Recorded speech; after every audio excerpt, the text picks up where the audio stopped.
Ok. A paz do nosso Senhor e Salvador Jesus Cristo. Estamos, né, irmão, ao vivo, aqui do canal A Palavra Viva, Eficaz e Verdadeira. A data dessa gravação, dia 18 de setembro de 2021. O horário da gravação, 2 horas e 23 minutos. Bom, demoramos, mas estamos de volta para continuar o nosso vídeo sobre todo o contexto para o arrebatamento, todo o contexto bíblico, porque é fundamental, né, irmão, nós estarmos colocando os principais pontos na questão daqueles que vão ser arrebatados, subindo na glória de Deus dentro de muito em breve. Vale dizer uma coisa, que esses dias, né, irmão, as pessoas se assustaram, né, vendo uma notícia que saiu sobre o Cumbre Vieira, né, Cumbre Vieira, se eu não estiver enganado. E o Cumbre Vieira, para quem não sabe, é uma das muitas ilhas das Ilhas Canárias, aonde fica a ilha de La Palma, uma ilha que é muito amedrontada a todas as pessoas caso aquele vulcão venha entrar em erupção. Aí nós perguntamos, a gente ouve muitas pessoas falar da questão de que vai acontecer o tsunami, que vai acontecer aquilo outro. Eu quero acalmar vocês e dizer a vocês que o que está relacionado ao tsunami está na segunda trombeta do Apocalipse. Porque quando essa trombeta tocar, grandes ondas, né, através de grandes montanhas, desencadearão chamas, né, vermelhas. E elas vão acabar com todos os nais, as embarcações, né, e toda a terra. O que isso quer dizer? Vamos pegar lá em Apocalipse, rapidamente, só para confirmar vocês na luz da palavra, sobre essa questão. Apesar que o nosso assunto é outro, mas é para ver quando vai acontecer, né? Mas se você pegar lá em 8 de Apocalipse, mais ou menos no verso 8 e 9, para aqui, ó. E o segundo anjo tocou sua trombeta, e foi lançado sobre o mar algo parecido com uma grande montanha em chamas. Eu vou explicar rapidinho isso aqui. 1/3 da água do mar se transformou em sangue. Morreu 1/3 de todos os seres vivos do mar, e foi destruído 1/3 de todos os navios. Vamos explicar o que se trata essa montanha? Bom, o que é lançado que aquece no mar, parecido com uma grande montanha em chamas? Irmãos, nada mais é que o vulcão. Se você pensa numa enorme montanha, que nem uma chaminé, né, que tem aquela parte da ponta da montanha, né, cujas lavas, cuja atividade vulcânica acontece. E o que acontece quando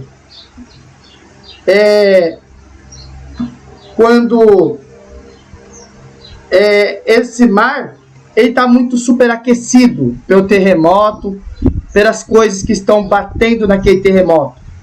Acontece uma grande vibração entre as montanhas, porque aquela montanha pode ruir e cair uma parte no mar. E o que acontece? Quanto mais aquecido for a profundidade da forma que cai aquela montanha, que é o vulcão, ainda mais vulcão submerso, né? Quando nasce uma nova ilha, acontece deles despejar as chamas, entendeu? Que são as lavas. Aí o vulcão entra em erupção, né? E aí, quando ele cai superaquecido nas águas, como uma experiência que eu já vi na internet, as ondas tendem a ficar mais altas, entendeu? As ondas tendem a ficar mais altas, ocasionando os tsunamis. Mas, Denis, é possível acontecer tsunami no Brasil? Na questão bíblica, na questão das trombetas, o que Deus me passou uma vez é que as ondas chegarão a 200 metros de altura no período da grande tribulação. Se chegar a soltar algum tsunami agora, pode acontecer de estar em 7, 8, 9 metros de altura, naquela parte que engloba o Amapá até o Rio Grande do Norte e um pouco da Paraíba, porque elas estão na linha de fogo da frente das Ilhas Canárias, certo? Então, ele é bíblico, Denis? Ele é bíblico. Vai acontecer? Vai, porque não vai ser a única montanha que vai soltar chamas. Muitas montanhas vão soltar chamas, entendeu? Vão soltar e vão despejar no mar. Então, você tem que ter esse entendimento, essa compreensão de você não confundir uma coisa com a outra. E essa notícia, irmão, ela tá lá no alerta, se não estiver enganado, amarelo, né? Pelo que eu olhei. Então, eu quero acalmar vocês que enquanto a noiva de Cristo estiver na terra, não acontecerá aqueles grandes tsunamis. Ele só está descrito para acontecer no período da grande tribulação. Porque o tsunami, ele vai fazer com que os seres vivos do mar e 1/3 de todos os navios, ou seja, vai vir ondas enormes e vão cobrir, né, os peixes, os animais debaixo da água, né, vai voar eles, né, com o tsunami, né, onde estão, em cima da terra, vai quebrar as embarcações, enfim, são ondas muito fortes, podendo afundar cidades litorâneas inteiras do mapa, irmão, certo? Mas isso só na grande tribulação. Irmãos, eu fiquei ausente durante algum tempo, eu estava de férias, como eu falei para vocês, e nesse mês eu também fiquei enfermo de laringite. Então fiquei umas 2 ou 3 semanas com a garganta meio ruim, tossindo bastante. Então agora está voltando com tudo nas gravações dos vídeos, tá bom? Certamente vocês vão escutar bem a voz aí, minha motor aí do computador normal, né? Mas eu falo para vocês, estive bem pior, mas graças a Deus estamos bem melhores, né? E voltando para nossa atividade, que é o que Deus mandou nós fazer, tá bom? No último vídeo, eu estava falando sobre a santificação, que vai estar na parte 2.2 do vídeo. Essa é a parte 2.3. E no assunto da santificação, a gente sabe, né, que a gente tem um chamado e uma vontade de Deus para nós. E sempre você tem que lembrar do seguinte, que a santificação, vou resumir rapidinho para quem está meio perdido. Nós sabemos que Deus sempre fala que a gente tem que estar em santificação. Por quê? Sem a qual ninguém verá o Senhor. Vale dizer isso, como está descrito lá em Hebreus capítulo 12, versículo 14. Então a gente sabe que a santificação é um dos 3 pilares para a salvação. Ou seja, ele é o aspecto prático da salvação, consistindo de quê, Denis? De um processo que envolve a própria mudança do caráter da pessoa, ou seja, o caráter da pessoa, ela muda, além da própria maneira dela conviver, dela viver no seu dia a dia, entendeu? Por quê, Denis? Deus não agrada das pessoas que têm hipocrisia, que têm mau caráter. Uma pessoa que tem mau caráter não está numa boa santificação, não está firmado bem na presença de Deus. Então, ele não está vivendo da maneira que tinha que viver. Porque a gente sabe, irmão, que na palavra, Deus deixa bem claro que não chamou nós para imundícia. Mas para quê? Para a própria santificação. Certo?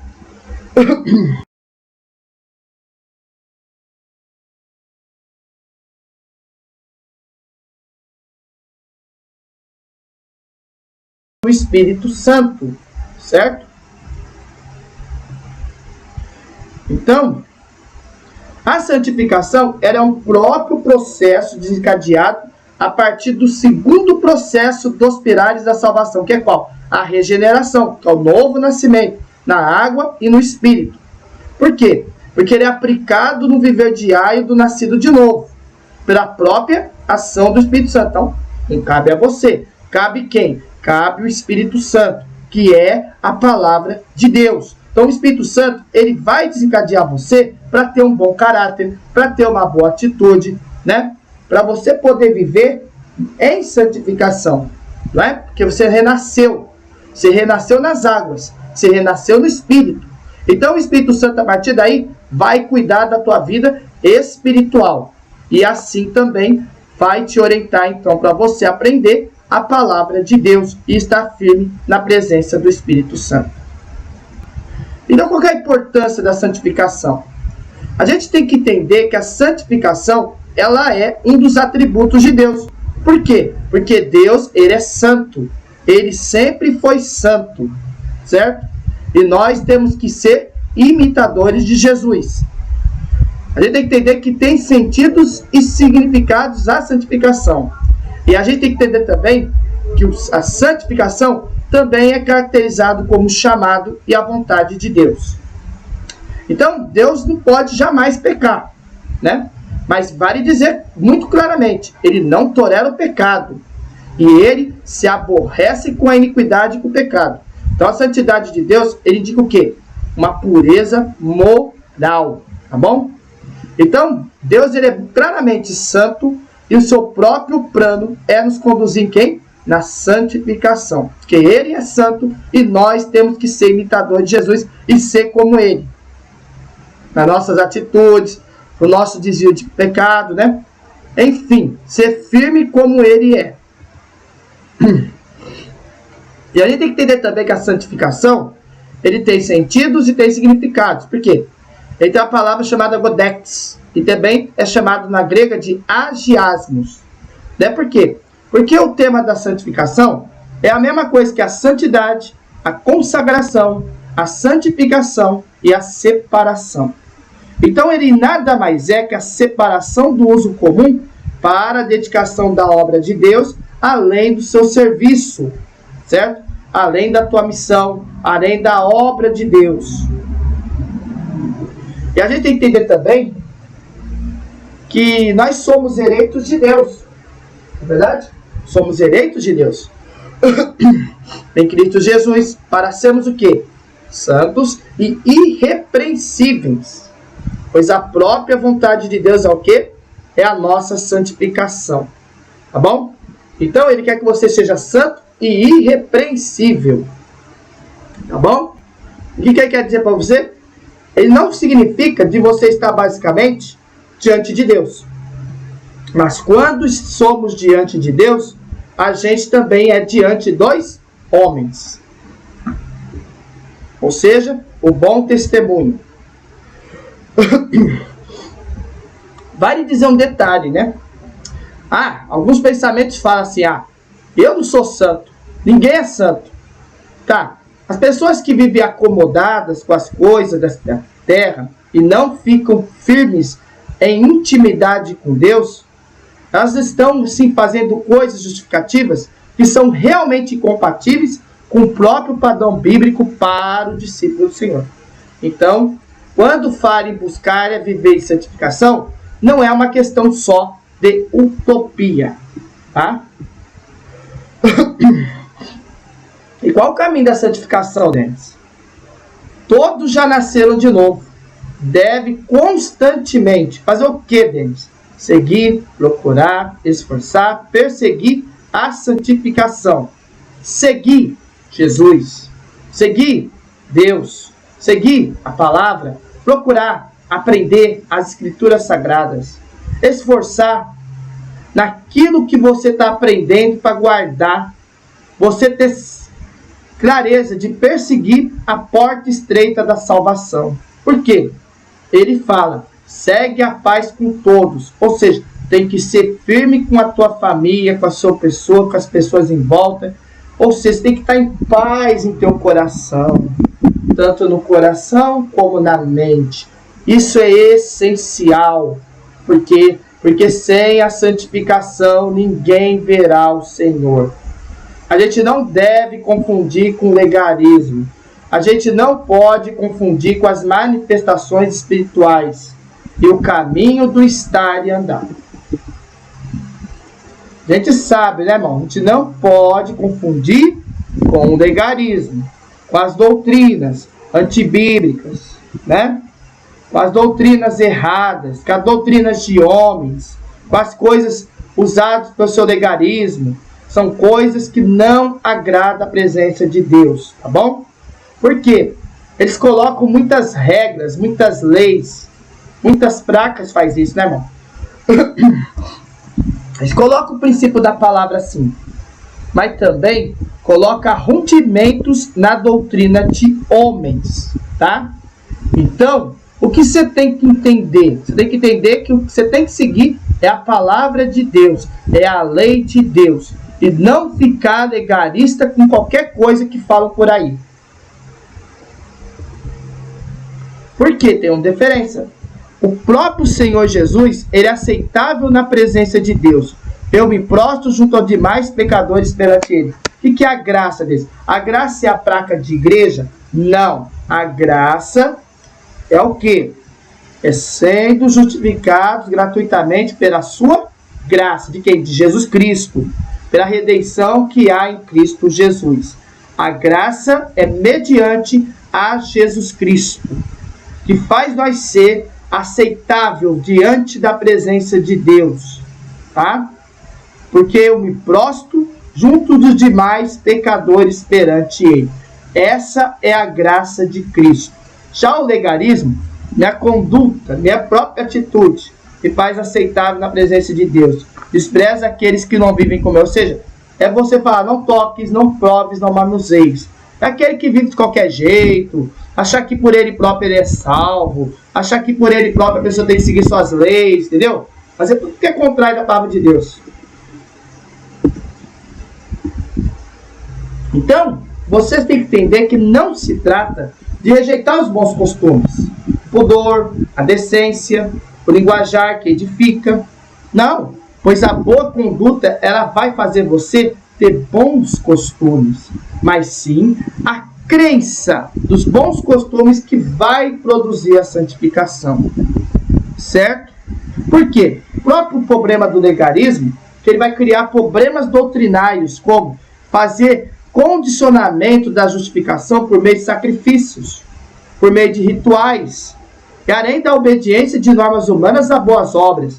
Isso é o legalismo, mas o que vem da palavra de Deus não condiz com os costumes humanos.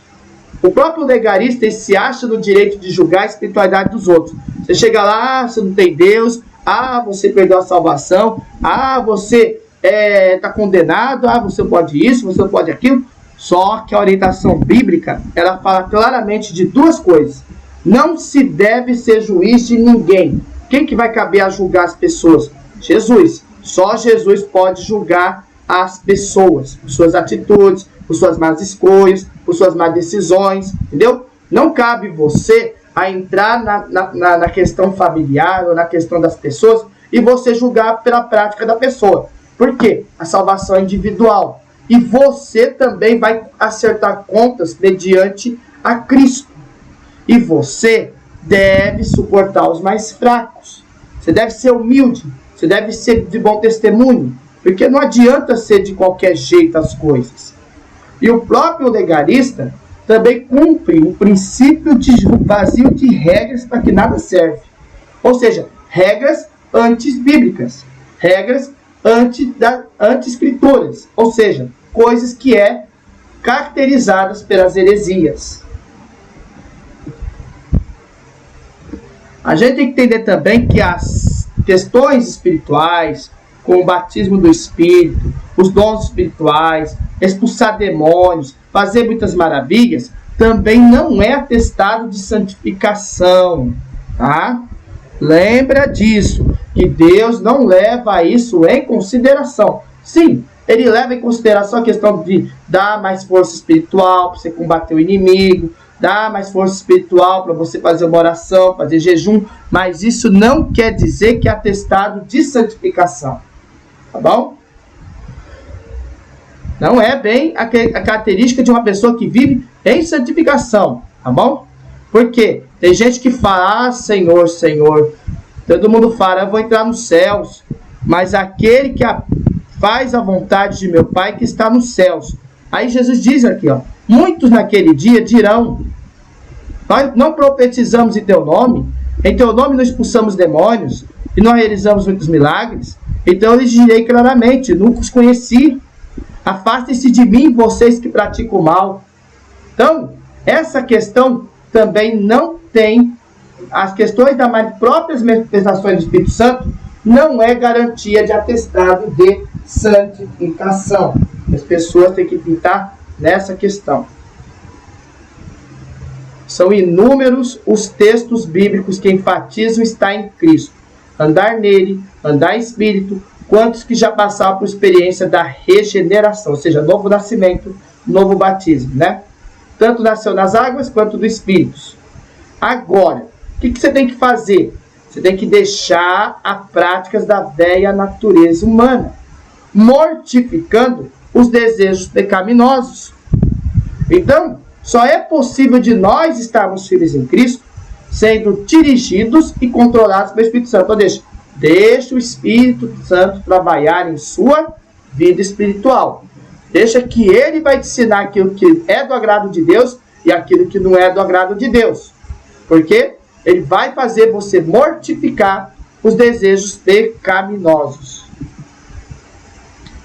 O caminho da própria santificação, ele, irmão, vai dizer, ele se estende enquanto estivermos debaixo do sol. Ou seja, aonde? Neste mundo. E ele é de forma contínua, ele é de forma diária e ele é progressivo. Então, as atitudes da santificação, ele é contínuo. Todo dia você tem que estar em intimidade com Deus. Diariamente você tem que estar firme nos conceitos da palavra de Deus. Porque progressivo é com todos os anos que você vive. Porque cada dia você vai lapidando as suas vestes no sangue do Senhor Jesus.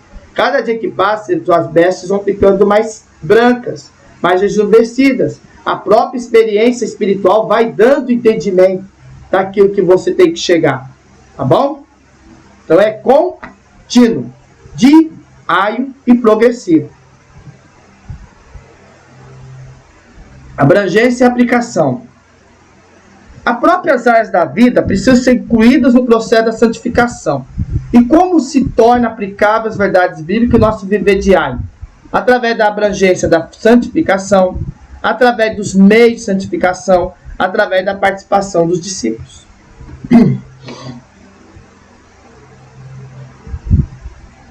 A gente tem, por exemplo, meditar em 2 textos bíblicos. O mesmo Deus da paz vos santifique em tudo. O vosso espírito, alma, corpo, sejam conservados íntegros e irrepreensíveis na vinda do nosso Senhor Jesus Cristo. É uma oração lá de 1 Tessalonicenses, capítulo 5, versículo 23. E também, mas como é aquele que vos chamou, sede vós também santos em toda a vossa maneira de viver. Porquanto escrito está, sede santos, porque eu sou santo. Então, um texto é oração e o outro é exortação. Porém, se completam com a provisão de Deus, é possível palmilhar o caminho da santificação. Entendeu? Mas o que esse relacionamento inclui dentro da abrangência da santificação? Por toda a nossa maneira de viver, nós temos que ser santos.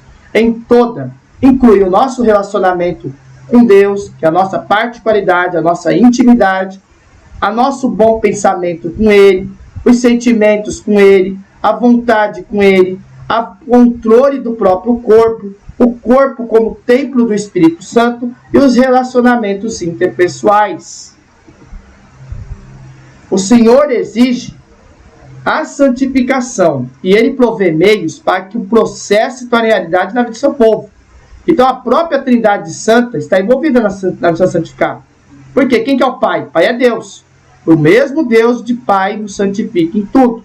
O Filho é quem? A figura de Jesus Cristo, né? No qual vontade temos sido santificados pela obração do corpo de Jesus Cristo, feito uma vez. Ele fez um sacrifício por todos os nossos pecados. E Jesus Cristo, ele é considerado como nosso Salvador e unigênito Filho de Deus.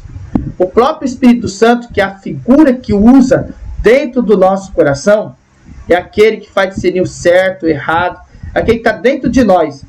Eles são segundo a presciência de Deus, Pai e santificação do Espírito, para a própria obediência e aspersão do sangue do próprio Senhor e Salvador Jesus Cristo.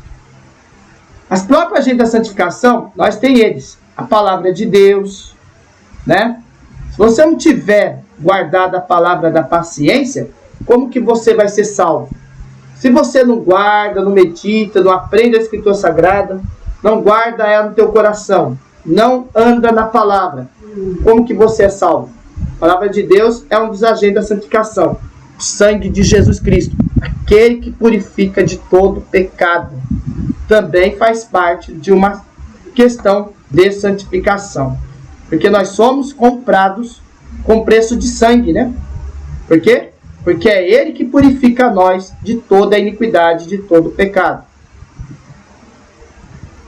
A gente tem que entender que a gente tem que buscar, pensar e desejar, como nós fazemos parte do discípulo, né?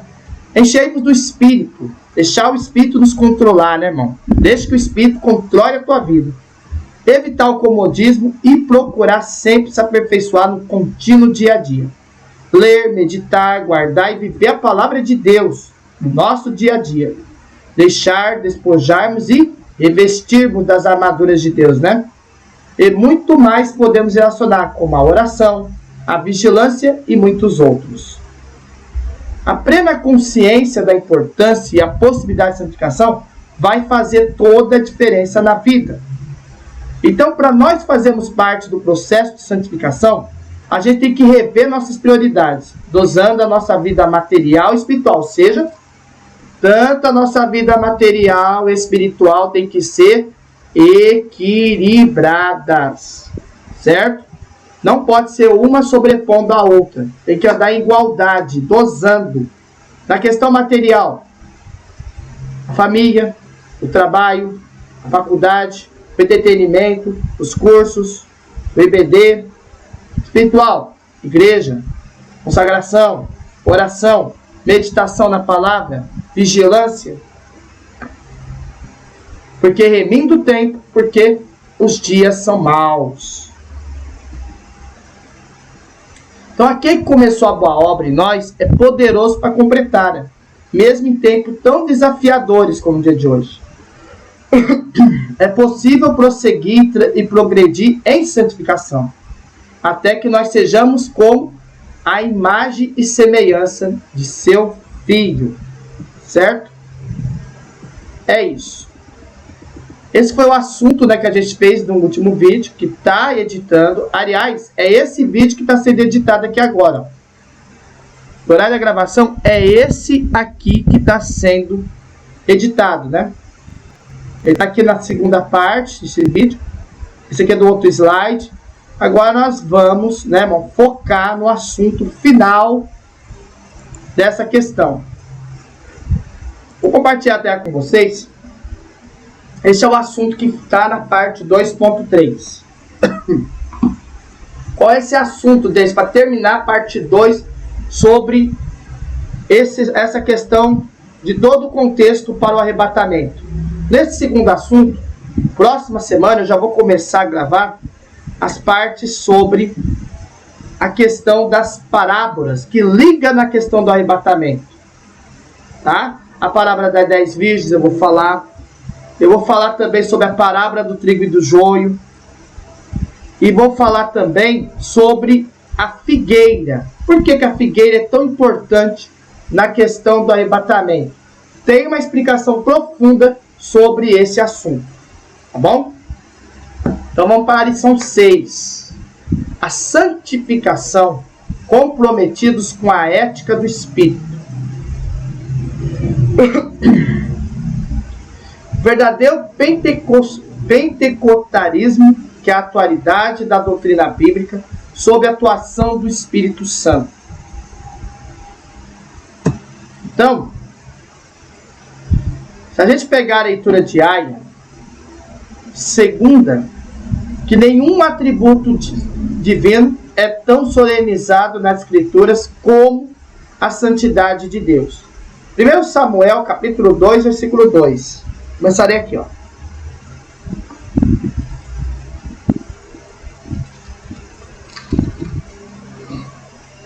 Diz aqui, ó.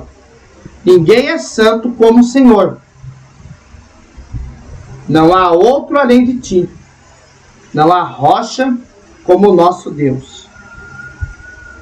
1 Tessalonicenses, capítulo 5, versículo 23.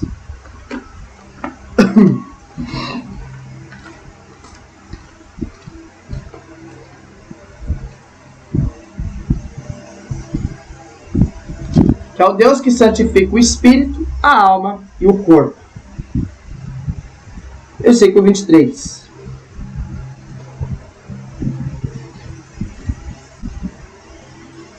E agora, que o Deus da paz os torne santos em todos os aspectos, e que o espírito, a alma e o corpo de vocês sejam mantidos irrepreensíveis até a volta do nosso Senhor Jesus Cristo. Efésios capítulo 5, versículo de 25 a 27.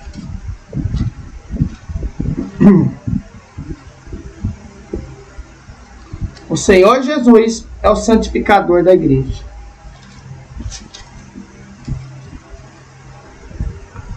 Maridos, cada um a sua esposa. Ame cada um a sua esposa, como Cristo amou a igreja.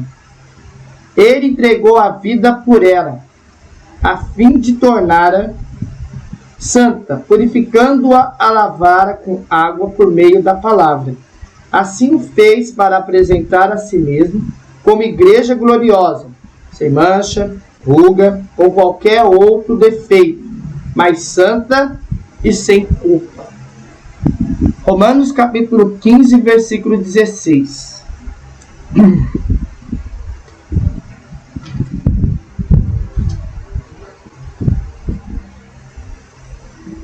O Espírito Santo é o que santifica, pois ele é santo em si mesmo. Ainda assim, sou um mensageiro da parte de Cristo Jesus a vocês, os gentios. Anuncio as boas novas para que torne a oferta aceitável a Deus, separados pelo Espírito Santo. 1 Coríntios capítulo 6, versículo 11.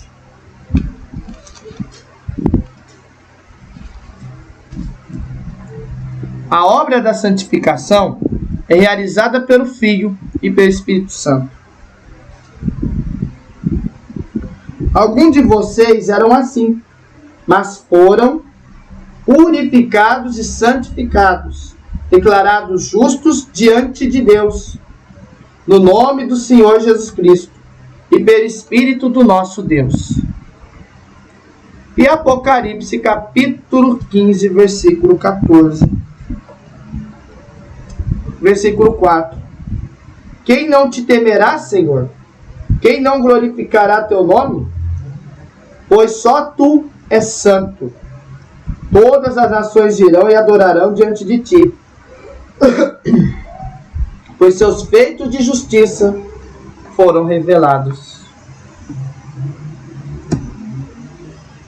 Então, a leitura bíblica da classe diz o seguinte: 1 Pedro, capítulo 1, versículo 13 a 23.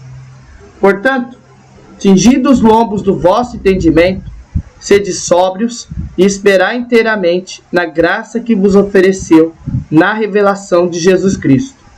Como filhos obedientes, não nos conformando com as concupiscências que antes havia em vossa ignorância, mas como é santo aquele que vos chamou, sede vós também santos em toda maneira, vossa maneira de viver. Porquanto escrito está, sede santos, porque eu sou santo. E se invocais por Pai, aquele que sem acepção de pessoas julga segundo a obra de cada um, andai em temor durante o tempo da vossa peregrinação, sabendo que não foi com coisas corruptíveis, como prata ou ouro, que foste resgatados da vossa vã maneira de viver, que por tradição recebeste dos vossos pais, mas com o precioso sangue de Cristo, como de um cordeiro imaculado e incontaminado, o qual, na verdade, em outro tempo, foi conhecido ainda antes da fundação do mundo, mas manifestado nesses últimos tempos por amor de vós. E por ele crestes em Deus, que o ressuscitou dos mortos e lhe deu a glória, para que a vossa fé e esperança estivesse em Deus, purificando a vossa alma na obediência à verdade, para a caridade fraternal não fingida. Amai-vos ardentemente uns aos outros, como coração puro, sendo de novo gerados, não de semente corruptível, mas da incorruptível pela palavra de Deus, viva e que permanece para sempre. Texto áureo. Segui a paz com todos e a santificação, sem a qual ninguém verá o Senhor. Hebreus capítulo 12, versículo 14. Santificação é a especialidade do Espírito Santo. Ela é instantânea e, ao mesmo tempo, progressiva, pois acompanha o crescimento espiritual do cristão. Tá bom? Então, era uma especialidade propriamente vinda do próprio Espírito Santo de Deus, né? Então, ela vai acompanhar no dia a dia o próprio crescimento espiritual do cristão. Ponto central. É preciso ter uma vida santa, estar comprometido com a própria ética do Espírito. Tópicos da lição: a santificação do modo do Antigo Testamento, a santificação, a consagração e a purificação. Segundo, a santificação do Novo Testamento, uma obra de trindade, a própria natureza da santificação.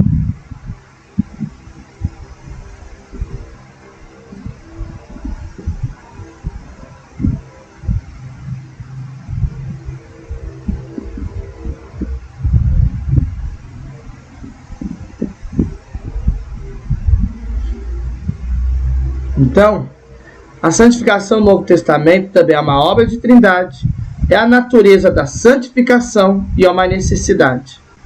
E a santificação aplicada ao cristão, que é a comunidade de Jesus, uma vida santificada e a ética. Introdução. Então vamos começar falando, né? Que Deus, irmãos, o Senhor que a gente serve, Ele é sempre absolutamente santo, tá? A própria santidade era infinita e também ela é inigualável. Por quê?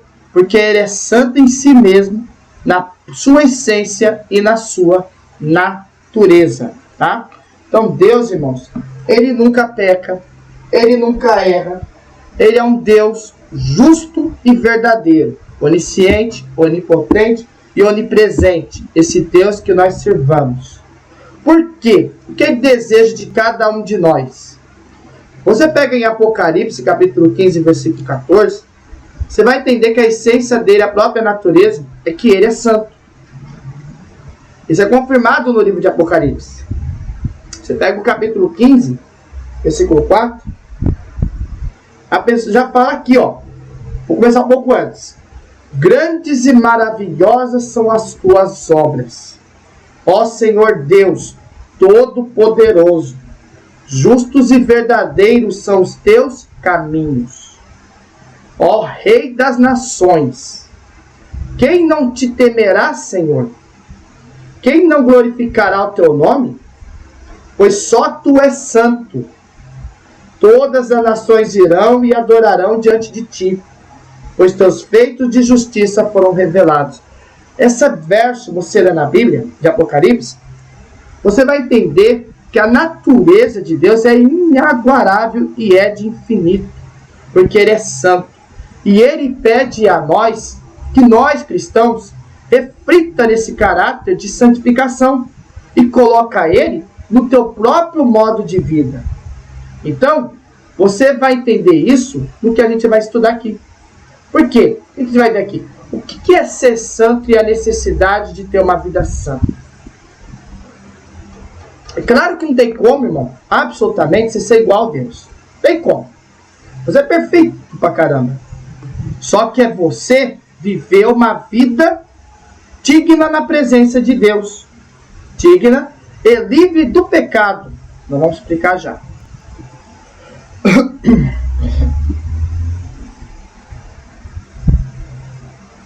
Antes de tudo, nós vamos ver a santificação como era no Antigo Testamento. Então, o que era a santificação no Antigo Testamento? A própria santidade de Deus, ela se originou nele mesmo.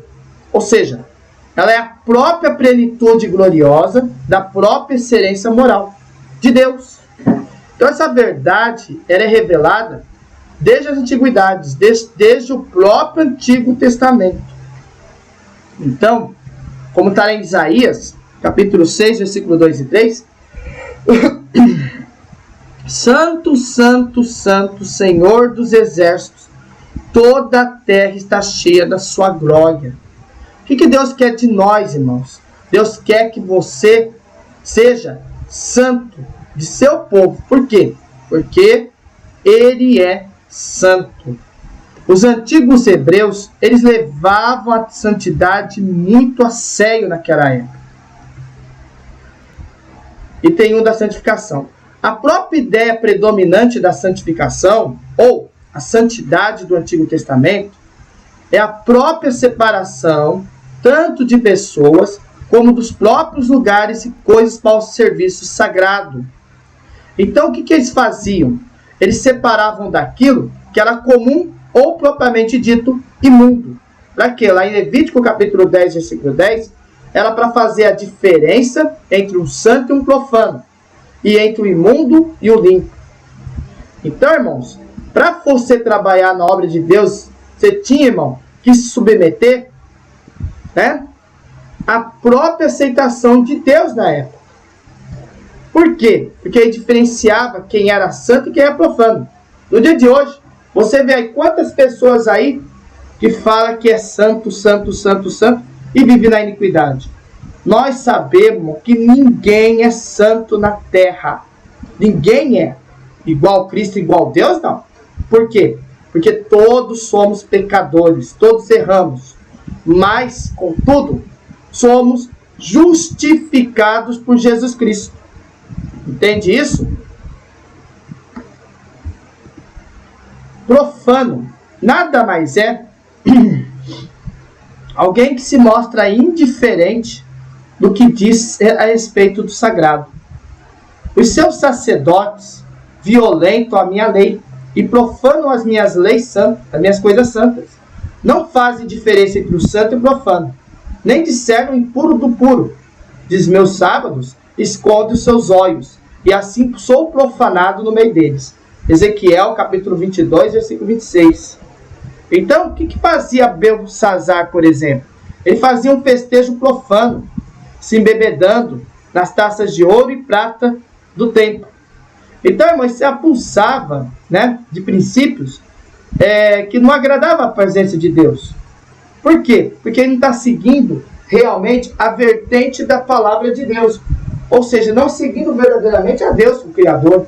Então andava de qualquer jeito, andava na iniquidade, fazia o que bem entender, né? Tinha aquele entendimento da forma dele. E ele era um profano. Ele profanava do nome de Deus. Profanava dos seus princípios, das suas leis. Entendem? Ou seja, no caso aqui, embebedando-se. Como lá em Daniel, capítulo 5, versículo de 2 a 26.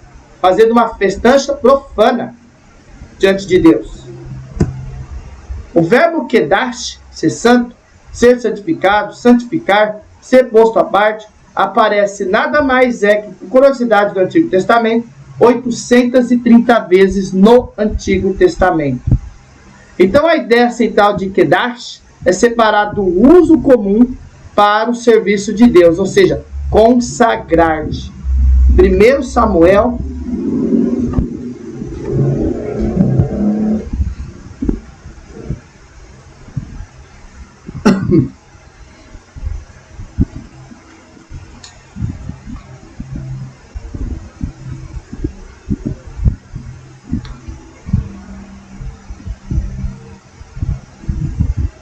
1 Samuel,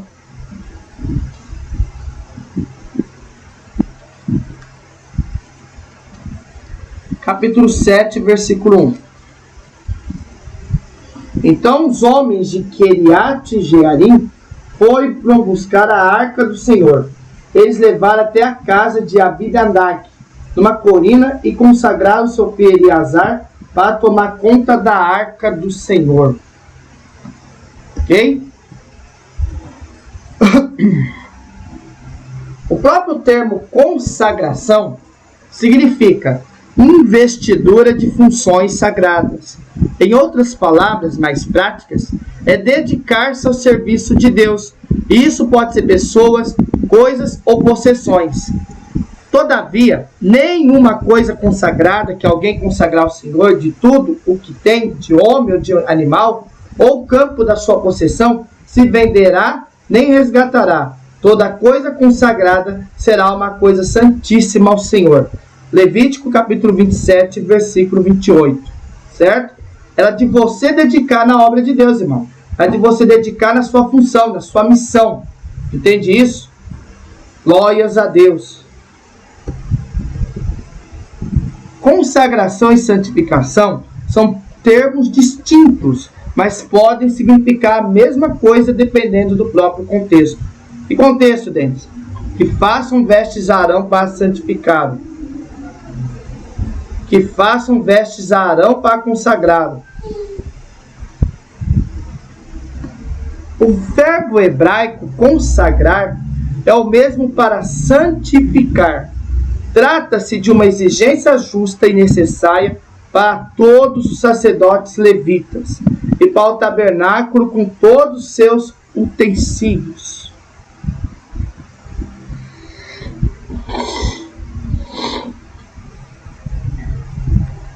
A purificação. Os verbos abaixo pertencem ao mesmo campo semântico. Tahor, puro, limpo. Tayer, ser limpo, ser puro. Kaidosh, ser santo. Kedash, ser santo, ser santificado, santificar, ser posto à parte. Tudo isso se aplica à santidade de Deus. Isaías, capítulo 6, versículo 3.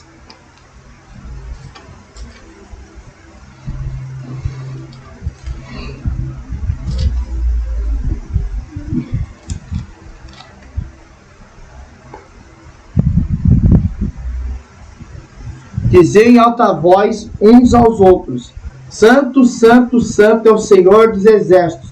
Toda a terra está cheia da sua glória.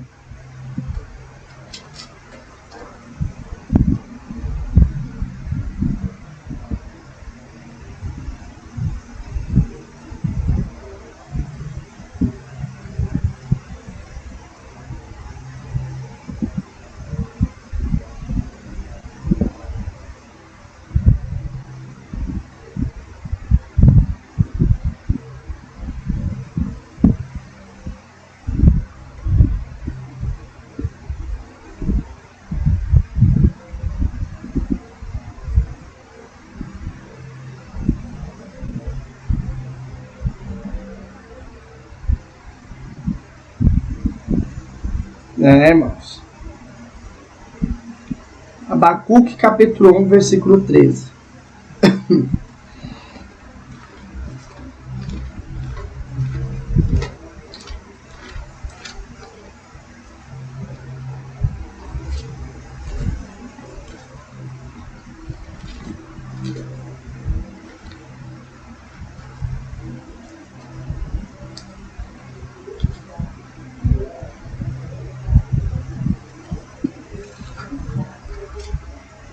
Mas tu és puro, e não suportas ver o mal e a opressão. Permanecerás indiferente diante desses traiçoeiros? Ficarás calado enquanto os perversos engolem que são mais justos que eles? Como também as próprias pessoas que se aproximam dele e se purificam de toda sorte de pecado e idolatria.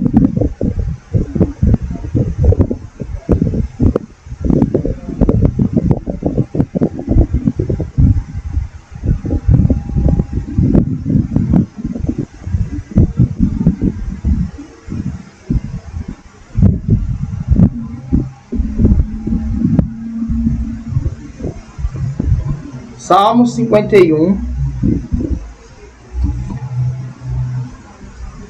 versículo 10.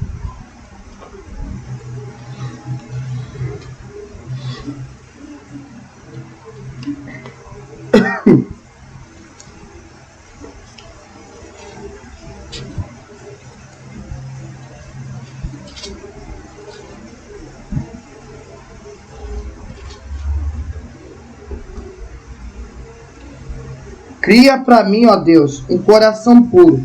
Renova dentro de mim um coração firme. Irmãos. Ezequiel, capítulo 36, versículo 25.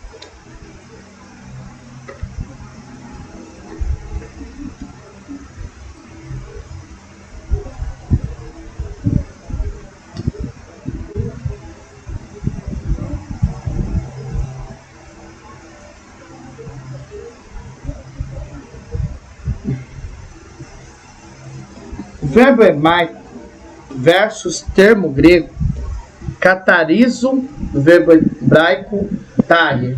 Significado: tornar limpo, limpar e purificar. Agiazo, kadash, santificar, consagrar. O adjetivo ágio, santo, traduz 20 palavras hebraicas no Antigo Testamento, como kadash, keadosh, keodet, no Novo Testamento. O Antigo Testamento mostra que a santidade de Deus se originou nele mesmo. Ele é a plenitude gloriosa de sua excelência moral. Que é o princípio, né, irmão, da questão da época da santificação, não era ainda com Cristo, né? Então, não tinha essa questão do madeiro da cruz ainda de Cristo, né? Você era curado através, né?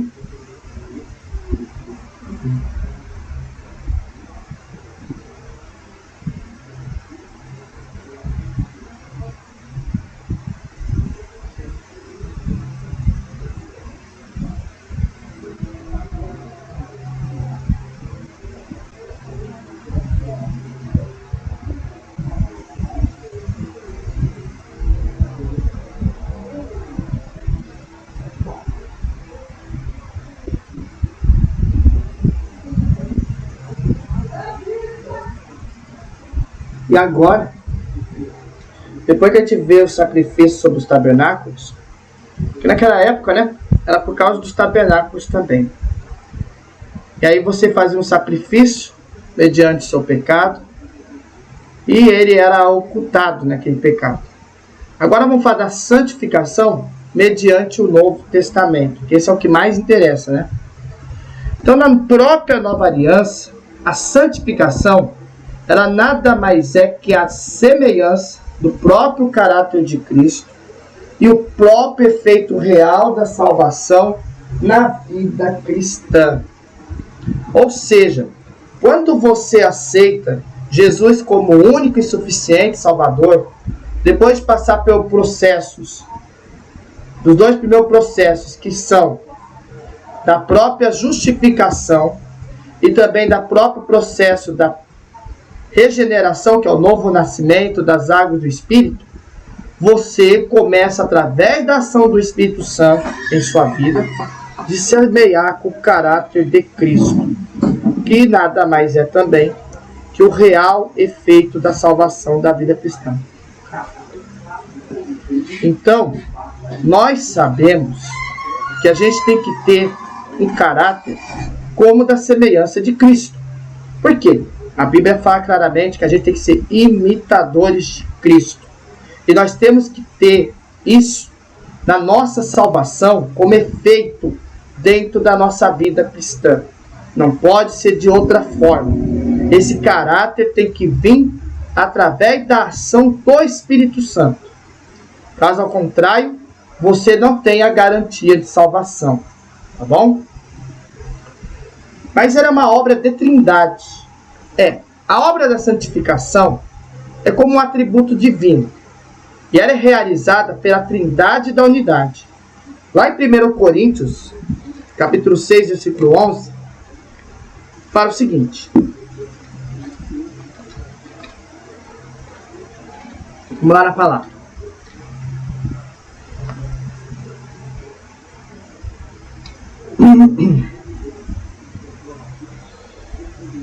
Alguns de vocês eram assim, mas foram purificados e santificados, declarados justos diante de Deus, em nome do Senhor Jesus Cristo e pelo Espírito do nosso Deus. Nós éramos o quê? Pecadores. Nós cometíamos vários e vários pecados, né, irmãos? Porém, através da justificação,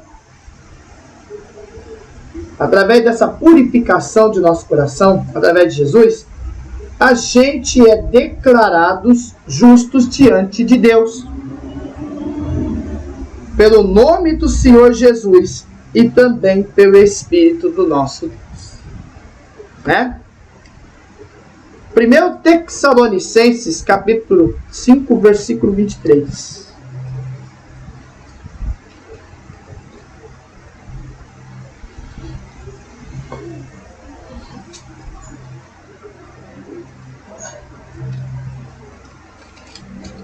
Olha que fala.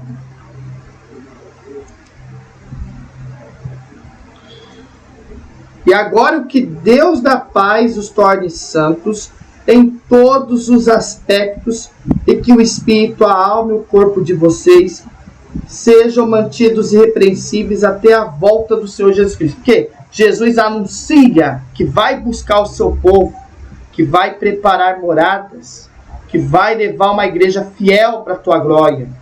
Só que para isso, ele quer que através do novo aspecto que o próprio Espírito Santo está fazendo na ação, né? Ele quer que o espírito, a alma e o corpo fiquem irrepreensíveis até a sua volta. Segundo Tessalonicenses, capítulo 2, versículo 3. Quanto a nós, não podemos deixar de dar graças a Deus por vocês, irmãos amados pelo Senhor. Somos sempre gratos porque Deus os escolheu para estarem entre os primeiros a receber a salvação por meio do Espírito que os torna santos pela fé da verdade. A gente tem que ser o quê, irmão? Gratos a Deus. Gratos a Deus. Gratos. Por quê?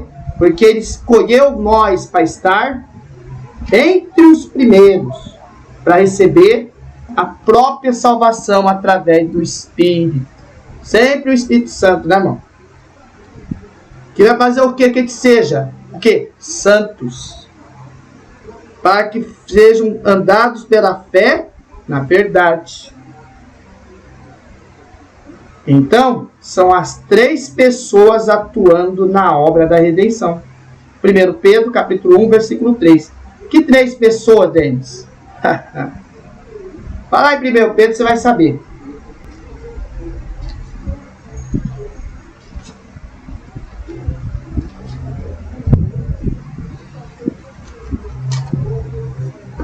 Olha só no verso 2.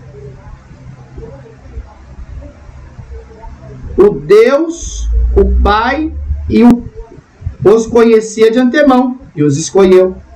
E o Espírito santificou para a obediência e a purificação pelo sangue de Cristo, Jesus Cristo.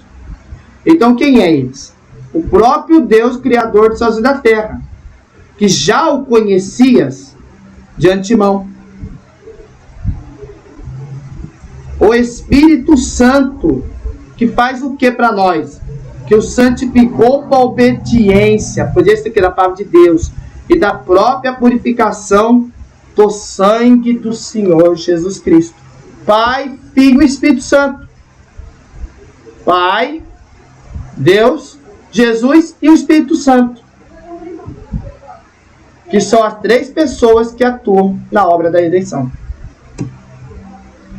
A natureza da santificação. Não há no Novo Testamento ritual de purificação cerimonial. Não tem mais aquele sacrifício genuíno, né, irmão? Ou legal de santificação.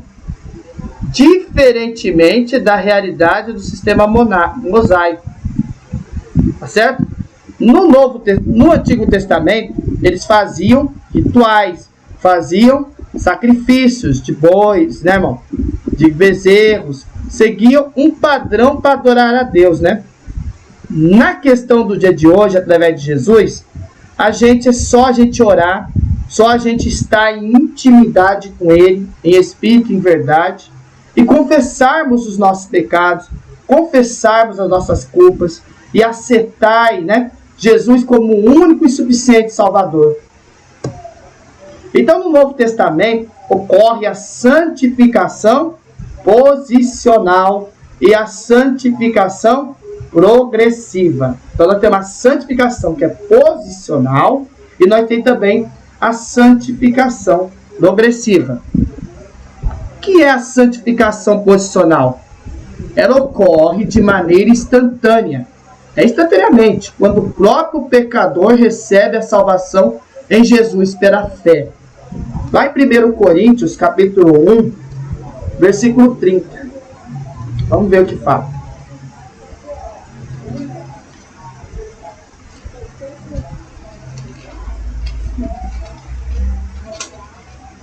Olha o que fala no verso 30. Foi por iniciativa de Deus que vocês estão em Cristo Jesus. Quem que iniciou? Pelo próprio Deus Todo-Poderoso, irmão. Que vocês estão em Cristo Jesus, que se tornou a sabedoria de Deus em nosso favor. Nos declarou justos diante de Deus. Nos santificou e nos libertou do pecado. Entendeu? Então, é quando o próprio pecador, nós recebemos a salvação de Jesus pela fé. E acontece nesse verso aqui, que por própria iniciativa de Deus, como está no verso aqui, que nós estamos firmes em Cristo Jesus, que se tornou o quê? A própria sabedoria de Deus, em nosso favor. E Jesus nos declarou justos diante de Deus. Glórias a Deus. Então isso aí, irmão, é a própria obra do Espírito Santo que passa a habitar no interior do crente. Do cristão quem? Dentro de cada um de nós. Por quê? Porque nós somos templo do Espírito Santo.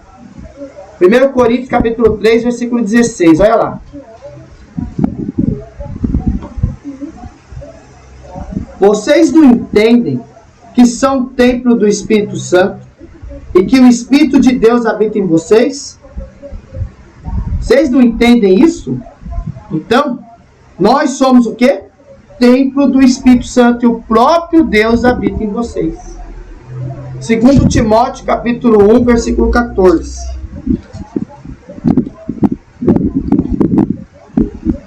Olha o que fala.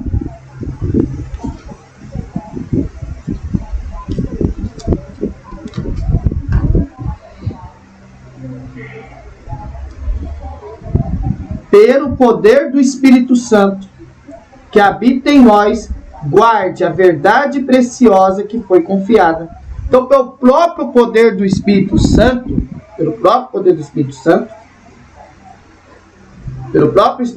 né, irmão?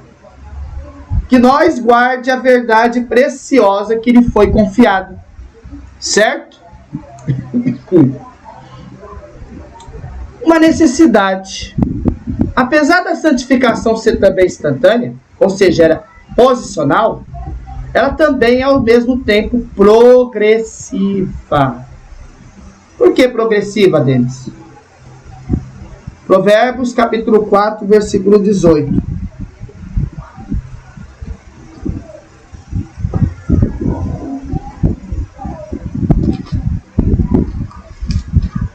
Olha o que fala nesse verso. Versículo 18. O caminho dos justos, o caminho do justo, é como a primeira luz ao amanhecer, como uma luz que ilumina, né, irmão? É como um clarão, né, irmão? Que ilumina o teu caminho. Então, é como a própria luz do amanhecer, que está brilhando cada vez mais até o dia clarear. Ou seja, é a porta da salvação. O caminho do justo é iluminado.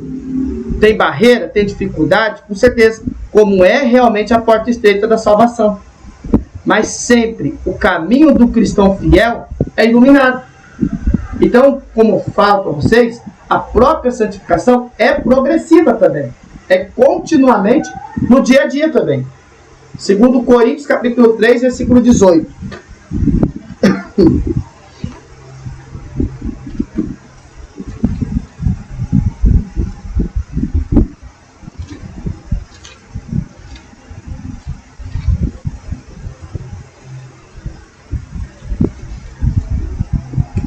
Portanto, todos nós, dos quais o véu foi removido, podemos ver e refletir a glória do Senhor. E o Senhor, que é o Espírito, nos transforma gradativamente à sua imagem gloriosa, deixando-nos cada vez mais parecidos com Ele. Então, esse processo, ele é progressivo, como você pode ver aqui. Então, a gente vê a glória de Deus e reflete nela no dia a dia. Que é o qual? É o próprio Espírito Santo, que está transformando gradativamente a sua imagem gloriosa na própria semelhança de Cristo. Então, vamos lá em certas coisas aqui. Ao nascer, a criança continua o seu crescimento físico e mental. E isso, irmão, vale dizer que se aplica também à vida espiritual. Porque eu falo para você uma coisa, nenhuma criança vai nascer sabendo das coisas. Vai saber que já sabe de tudo. Que é inteligente, que é esperto. A própria espiritualidade, o próprio crescimento espiritual também é dessa forma.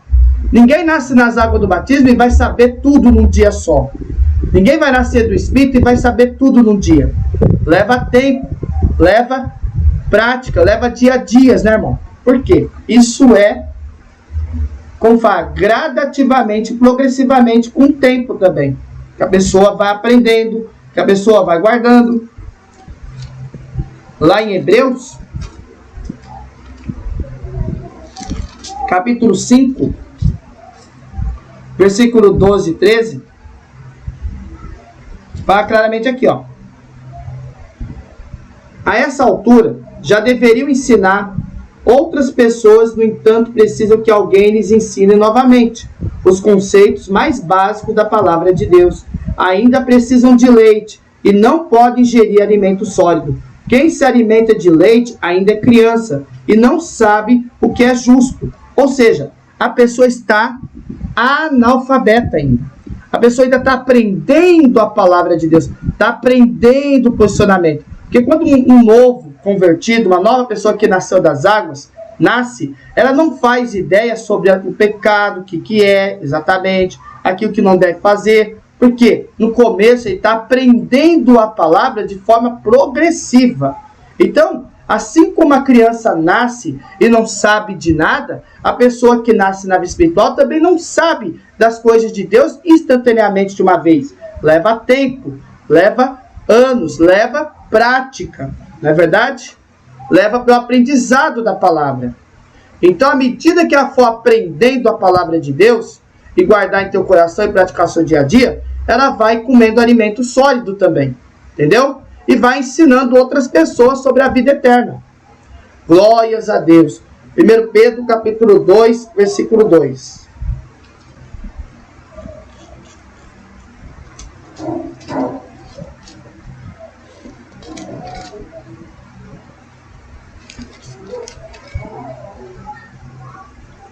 Como bebês recém-nascidos, desejo intensamente o puro leite espiritual, para que por meio dele cresça e experimente plenamente a salvação.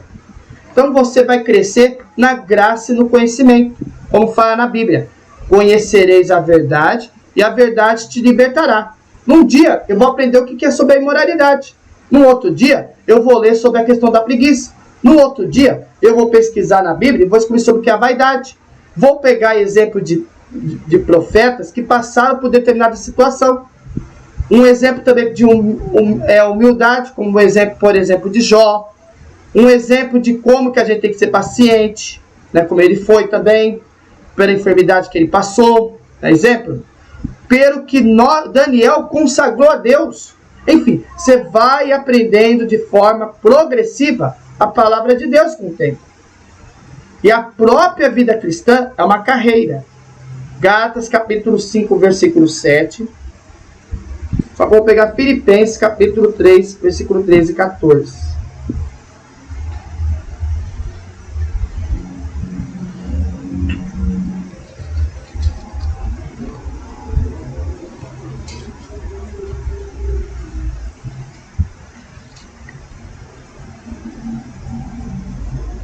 Não, irmãos, não alcancei, mas concentro todos os meus esforços nisso, esquecendo-me do passado e olhando para o que está adiante.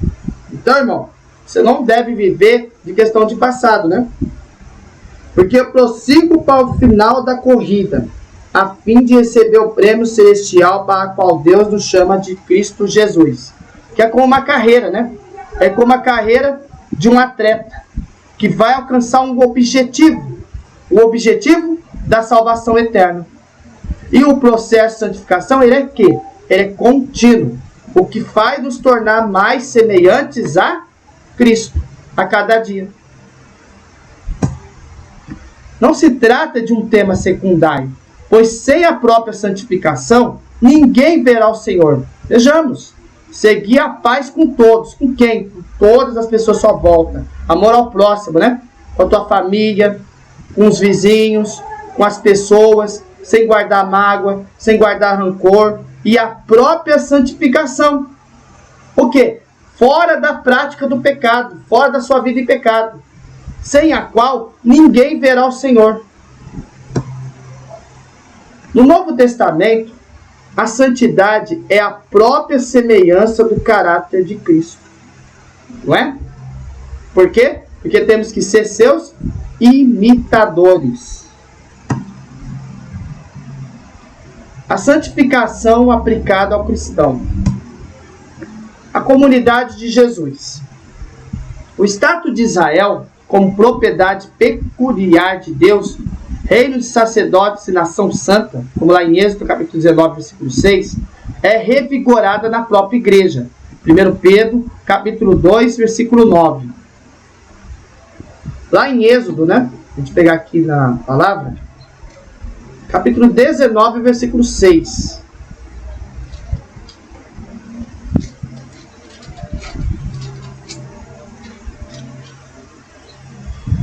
Serão meu reino de sacerdotes, minha nação santa. Esta é a mensagem que você deve transmitir ao povo de Israel. O que Deus faz de nós? A nação santa. Esse status de Israel era a própria propriedade peculiar da próprio Deus. Por quê? Porque, irmão, nós somos nação.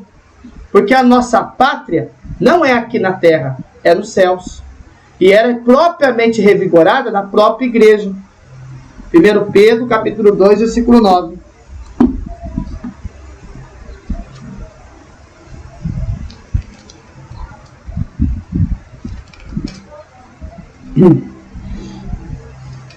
Olha que fala. Deixa eu ver aqui. Vocês, porém, são povo escolhido, reino de sacerdotes, nação santa, propriedade exclusiva de Deus. Assim, vocês podem mostrar às pessoas como é admirável aquele que os chamou das trevas para a sua maravilhosa luz. Aquele que trouxe nós para a luz de Cristo, né? Nós estávamos nas trevas, nós estávamos vivendo na iniquidade, nós estávamos na mão de Satanás, só que a gente renasceu para Cristo. Ou seja, nós estamos hoje na luz de Jesus, né, irmãos? As próprias epístolas do Novo Testamento visam fortalecer as igrejas e exortá-las a uma vida santa diante de Deus e da sociedade. Ou seja, o bom testemunho tem que estar diante de nossa particularidade com Deus, da nossa intimidade plena com Ele, em Jesus, além das pessoas à sua volta. Por quê? Entra a questão do amor ao próximo. Se você não tiver amor ao próximo, como é que você vai ser salvo, meu irmão? O próprio texto da leitura bíblica em classe, 1 Pedro, capítulo 1, versículo de 3 a 16, não é diferente, irmão. Nós somos santificados pelo quê, meu irmão? Vamos lá. Como eu falei antes, pela palavra de Deus. João capítulo 17, versículo 17, que fala na palavra: santificai-os na tua verdade. A tua palavra é a verdade. Quando a gente chegar no assunto das virgens prudentes e das virgens loucas, que será uma parábola que nós vamos falar mediante aos justos que vão ser arrebatados e os que não vão, eles guardam azeite. Que azeite deles? O azeite da palavra de Deus. Irmão, é um livro fundamental que você tem que ter em casa. Pegar a palavra de Deus, entender aquilo que é do agrado de Deus e aquilo que não é. Colocar, meditar, ler e praticar no seu dia a dia, que é guardar a palavra da paciência. Jesus diz lá em Apocalipse, capítulo 3, como guardaste a palavra da minha paciência, eu também te guardarei da hora da aflição que há de vir sobre todo o mundo, para atentar os que habitam sobre a terra. Quando ele refere a palavra, ele está referindo de você estar santificado pela palavra de Deus. Está entendendo? Porque a palavra te libertará. A palavra conduz à verdade. Por quê? Conhecereis a verdade e a verdade te libertará. Mas nós também somos santificados por mais duas coisas. Pelo sangue de Cristo. Hebreus capítulo 9, versículo 12. Nem por sangue de bodes e bezerros, mas por seu próprio sangue entrou uma vez no santuário, havendo efetuado uma eterna redenção. Jesus, vale dizer, se sacrificou pelos nossos pecados no madeiro da cruz. O símbolo da cruz de Cristo, espiritualmente, tem que estar em nosso coração. Nós entender que ele se sacrificou por nós. Ele fez um sacrifício por cada um de nós. E nós somos revestidos de seu sangue. Quando a gente confessa os nossos pecados e Jesus te perdoa, através também de Deus também, você então se torna justificado diante de Deus, né? Através de Jesus Cristo. O próprio Jesus Cristo faz você ser justo mediante a Deus, né? Ser justificado diante de Deus através de Jesus. Sendo assim, o próprio sangue te reveste das armaduras do Espírito Santo, da força espiritual. Então, pelo sangue de Cristo, você também é santificado. E pelo próprio Espírito Santo. 1 Pedro, capítulo 1, versículo 2. Eleito segundo a presciência de Deus Pai, em santificação do Espírito. Por quê? É aquele que vai te orientar para a luz da palavra. É aquele que vai te orientar para a porta estreita da salvação. Porque o próprio Espírito, ele vai mostrar a tua vida errada. Quando você erra, ele vai tocar na tua consciência e vai te dizer que você fez coisa errada. Porque é a própria consciência espiritual que trabalha na nossa vida. Quando você deixa o Espírito Santo operar na tua vida, ele muda o seu caráter, que era de um pecador, para um caráter próximo a Jesus Cristo. Por quê? Porque nós temos que ser seus imitadores. Porque a mudança de caráter, a mudança de atitude, ela é feita através do Espírito Santo. Então, se você quer ser santificado, você tem que ser santificado pela palavra, pelo sangue e pelo Espírito. Você mantendo nesses três padrões, você é salvo. Glórias a Deus.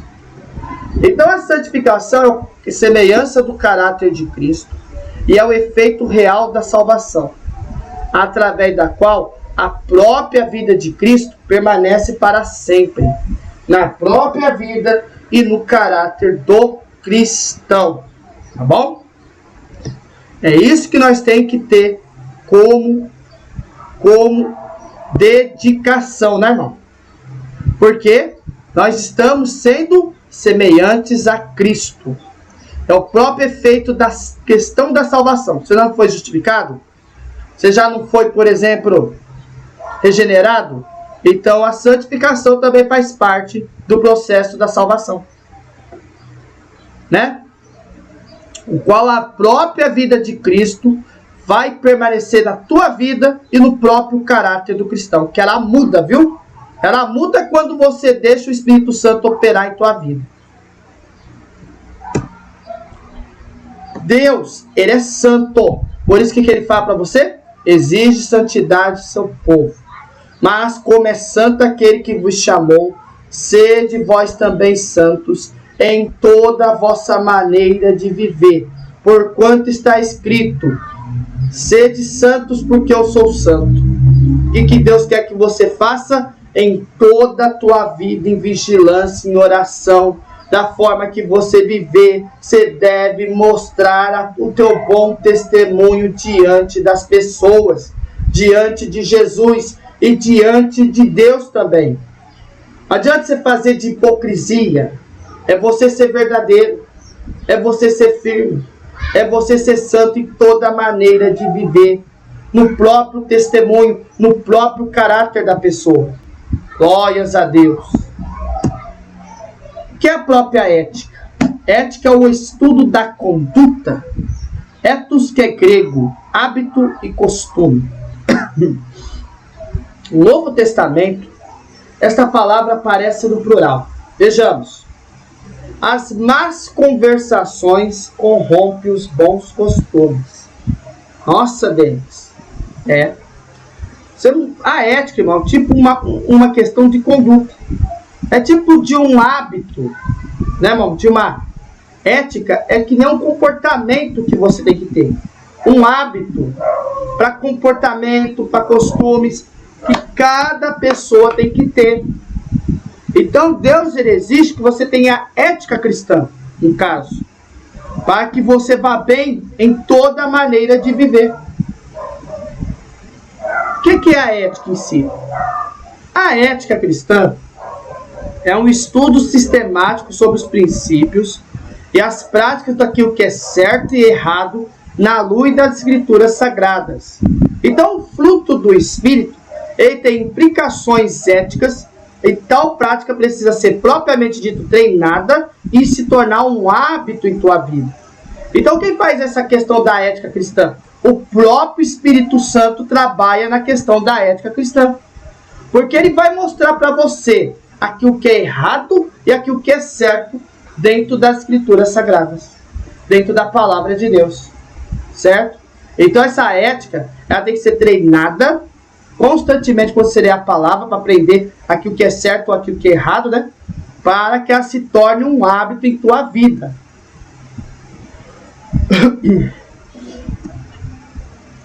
Então o Espírito Santo é a fonte de santidade, segundo o padrão de Jesus Cristo. E se você deixa o Espírito Santo trabalhar a tua vida, ele muda o caráter da pessoa. Conclusão.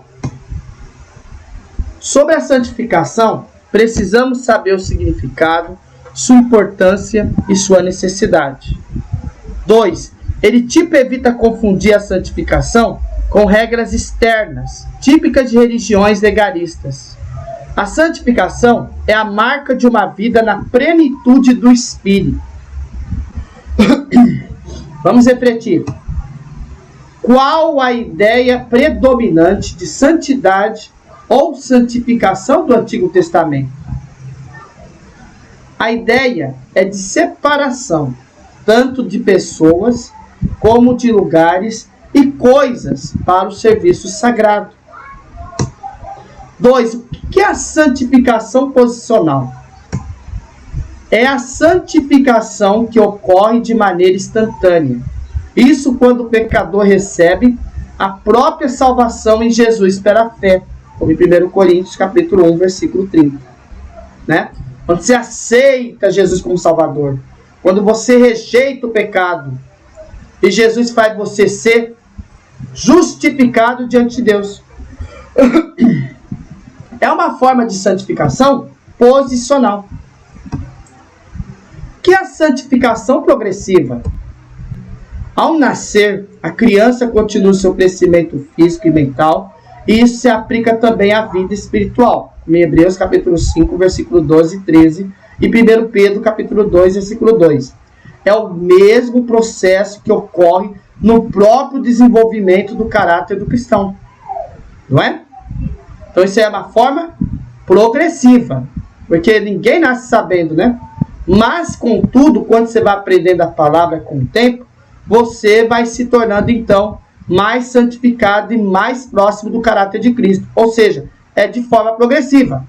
Às vezes a pessoa aprende a palavra, mas não entende as coisas no começo. Porque quando a pessoa batiza, quando a pessoa renasce das águas do Espírito, ou também nas águas do batismo, ele vai, então, renascer como nova criatura. Mas ele não vai entender o consenso profundo das coisas.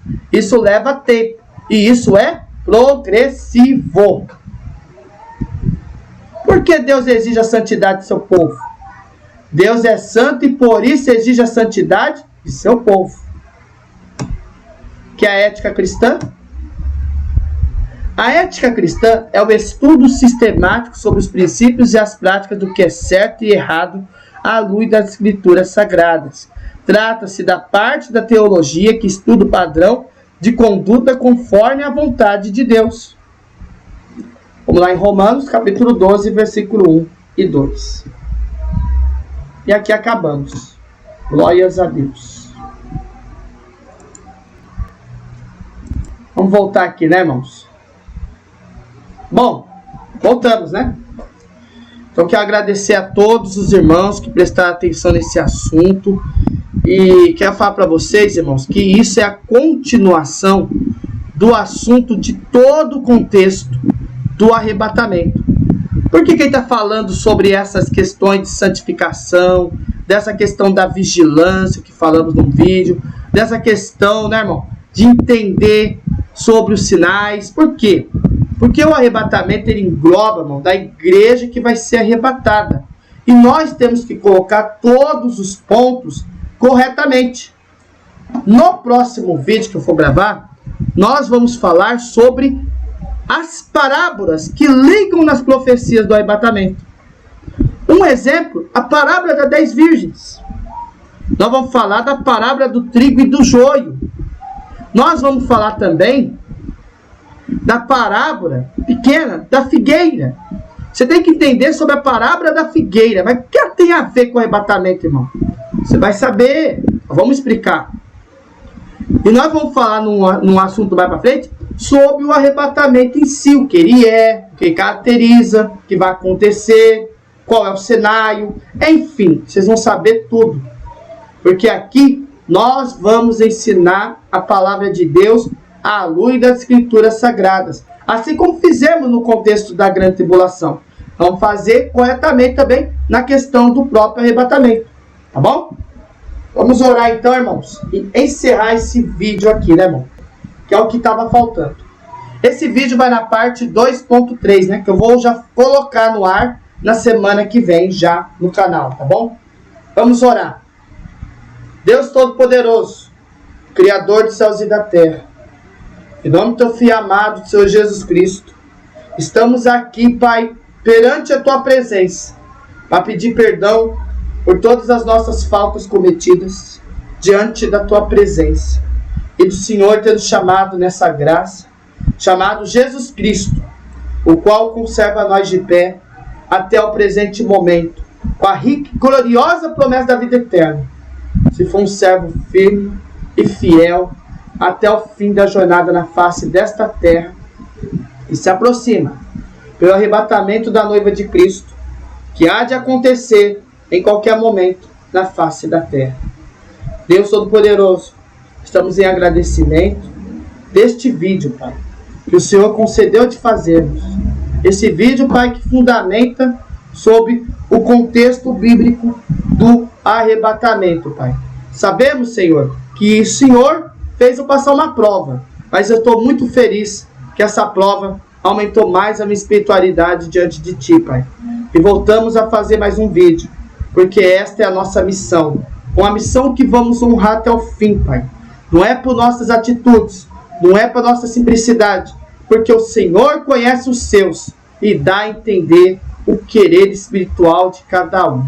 Sabemos, Senhor, que por nós mesmos, nós não temos condição nenhuma, nós não temos capacitação nenhuma, nós não temos orientação nenhuma, porque o Senhor conhece o caráter de cada pessoa e de cada ser humano, Pai. Porque na presença do Teu Espírito, o Senhor faz entender aquilo que é certo e errado mediante teu Santo Espírito. Porque nós, Pai, estamos aqui para te servir em espírito e em verdade. Que a conduta do Espírito Santo vai nós caminhar, Pai, e principiar pela tua palavra.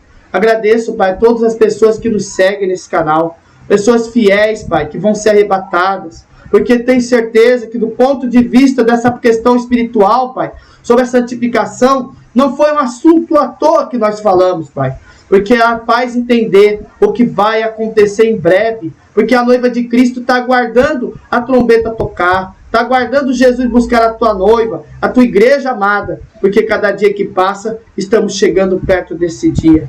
Oremos para os enfermos, oremos para os atribulados, oramos pelas famílias enlutadas, Pai, que perdeu seus entes, e de todos os cristãos fiéis e verdadeiros que vão ser arrebatados, que esses que vão ver o vídeo, Pai, aleluia, vão ver no dia que for no ar essa gravação, ou depois, Senhor sabe todas as coisas, que a graça do teu Espírito abençoai, Pai, a cada um deles, a cada um desses seguidores desse canal, Pai, porque nós estamos fazendo aqui por livre e espontânea vontade de Espírito, com a graça do teu Espírito, Pai. Vamos te pedir que nos reveste da força do Espírito Santo e que cada dia, Pai, nos faz nós preparados e aptos e dignos de escapar da pressão que há de vir sobre todo mundo, Pai. Nesse estudo bíblico, nesse estudo, Pai, que o Senhor proporcionou de fazer na presença do Santo Espírito, porque nós estamos aqui para ensinar à luz das Escrituras, sem heresia, sem mentira, sem falsidade, Pai, porque assim o Senhor conduziu pelo Espírito Santo para ensinar a nós a verdade conforme a luz das Escrituras Sagradas. Senhor Todo-Poderoso, que nós estejamos firmes na presença do Teu Santo Espírito e que o Senhor honre, Pai, a cada um dos que vão ver esse vídeo, para que eles aprendam e eles coloquem em prática a tudo que a gente está falando sobre esse assunto maravilhoso que é a questão do arrebatamento. Mas nós precisamos colocar à luz das Escrituras vários assuntos para serem explicados mediante esse assunto, porque nós sabemos que próxima é a vinda do Senhor Jesus. E dentro de em breve estaremos todos juntos nas bodas do Cordeiro Eterno, Pai. Com a graça do nosso Senhor Salvador Jesus Cristo, pedimos essas bênçãos em consagração o Filho amado do Senhor Jesus Cristo, que é bendito e eterno. Amém. Agradeço a Deus por todos os irmãos que acompanharam essa gravação. Muito obrigado pela atenção. E que vamos focar, né, irmão? Que Jesus está voltando. Que a paz de Deus, a comunhão do Espírito Santo, os conselhos da tua palavra, permaneça nos nossos corações para a vida eterna. Amém. Fiquem na santa paz do Senhor Jesus. Até a próxima, se Deus quiser, irmãos. Fui!